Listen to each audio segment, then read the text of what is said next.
Hello, this is about the Happy Model Cine 8. I picked this up not too long ago from Get FPV and really happy with it.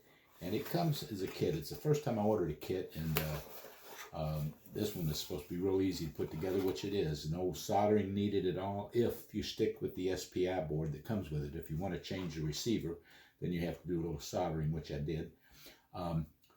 TPU body, good stuff. Screws hold in real good. You don't have to worry about screws backing out. And carbon fiber frame, so when this is all together, it's really, really stiff and everything. And comes with an ant camera, Caddx ant, I think it is, FPV camera. I think it's a pretty good little camera. And also the motors, and the flight controller will handle a 4S battery, it says, but with these motors, 3S is all you're supposed to use. And all the other things, screws, nuts, bolts, little thing to attach it to Betaflight, kind of a different kind of connector there, which works real well the way the thing's made. And for the camera mounting, because it is a cinematography, the word meaning, camera, it has this one. It's, I think, a Go 360 or something like that, but I have a Caddx thumb, and so I had to get a different kind of mount for it. But this you could adapt for any camera, but it's got a fixed tilt, and you might not like.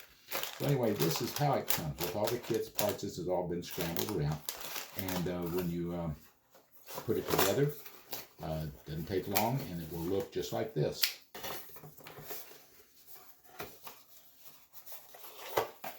Aha! How about that?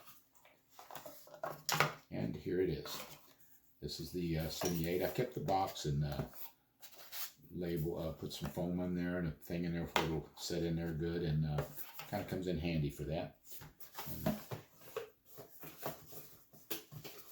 Get FPV gives good service on it. When I put it together the first time, I had a few little problems with it, and I had to get on some emails with them, and they were real good about it and got me all fixed up and taken care of. I had no one else I ever found had a flight control board that had a problem, but mine did, and they totally resolved it for me, and I really had a good experience with Get FPV. And for this drone, this is the cheapest that you can get it. You can spend about 20% more, like on Amazon, places like that, and then it's a slow wait from China, a third-party seller and what have you.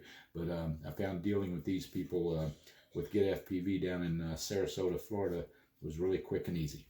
But anyway, when it comes with a 3S battery, and I have those here somewhere. It comes with a 3S tattoo, and this is a 450 milliamp. I haven't tried these yet, so I don't know what kind of time, flight time they're going to give me or what have you, because I already had some of these GNBs charged up in the 3S GNB that I had, and they're 530 milliamp. And what I thought was strange is the tattoo is 450, the GNB is 530. This one weighs more than this. Go figure. I don't know if people really check these things out, and if they really do have that much storage in them, but I thought it was funny that the smaller capacity battery weighed more than the larger capacity one. But I've been running it off these 3S's and off of the 2S's. As you can see, I didn't stick with just the original. I did have to change a few things, which modifications as we all like to do to certain drones. And one of the most important ones right away, they're all connective things. The first thing is this antenna. I got this also from Get FPV. This makes one of the biggest differences I've ever seen in upgrading a drone. This will give you better reception on your FTX. So if you got 400 milliamp, which this one has, you might as well have an antenna that will give you the full benefit of it. They come with these little tube typey jobs here, and these just don't do the job that this does. So you might as well figure on upgrading that. And I had to put a little double stick tape in there just to keep it from going side to side, because I don't want to work that connector. That UFL connector is good as long as it doesn't get any stress on it. Another thing I had to change, it comes with a battery strap, a Happy Model battery strap, and it's kind of klutzy with a buckle, and you pull it all over, and you got to pinch it because it's too big, And so I got rid of that right away and put in just a double-sided Velcro. And one extra thing that I went for, I bought this UMA or whatever it is. It's a silicone sticky stuff. I have flown it without a battery strap at all, just this stuff holding it. I don't fly it acro and flip and everything. It's a Cine drone, not a racer, not that, but it will fly fine just using that to hold it. But just in case you crash, hit something that might cause the battery to come off. But it's amazing how this stuff works. You kind of peel it.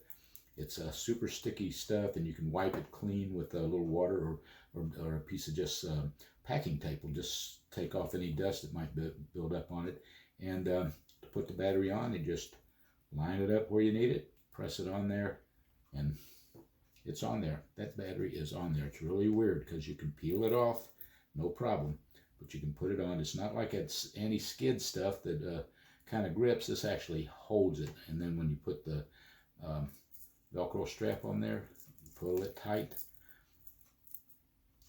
it's not going anywhere, and it's not all crowded up there with that big old buckle and that extra stuff going on there. And you hook it up, plug it in. Now that you have got a bunch of cords in the way, so the fans or the ducts work real good. So that's good. And one other change I did make also, and this is one that I've done to a lot of my drones, several of them, is I've gone with the Express LRS. This is the little ceramic thing. You can go several hundred yards and not have to worry about any kind of fail-safe. So your only concern is not your distance anymore, but your FTX. Now all you got to do is worry about, you know, your goggle reception, because this pretty well takes the worry out of distance for a receiver, at least for me, because like I say, I don't go 300 yards or so with this. That'd be rare, but it will do that. And so that's what it looks like now. And the camera I mounted on it is the thumb, and the thumb, this is the cheap thumb, $50 thumb. And as a matter of fact, on their website, they had it for about $40 here not too long ago. I don't know if there's a temporary sale, but that's the run cam thumb, and it's got gyro stabilization. So after you get that, it makes two files after you get it set up right, and the two files register with each other, and so it makes your flying real stabilized. I'm going to have a short video just at the end of this, or I don't know how short, just maybe a potpourri or maybe just one that I did showing how it flies. And if I have a challenge, it's well, I do have several challenges, of course, in life, don't we all? But if I have a challenge in flight control, it's with throttle control. I tend to go up and down, no problem, right and left, but you know, what have you, and I'll bob a little bit sometimes, especially with the drone that I haven't got used to.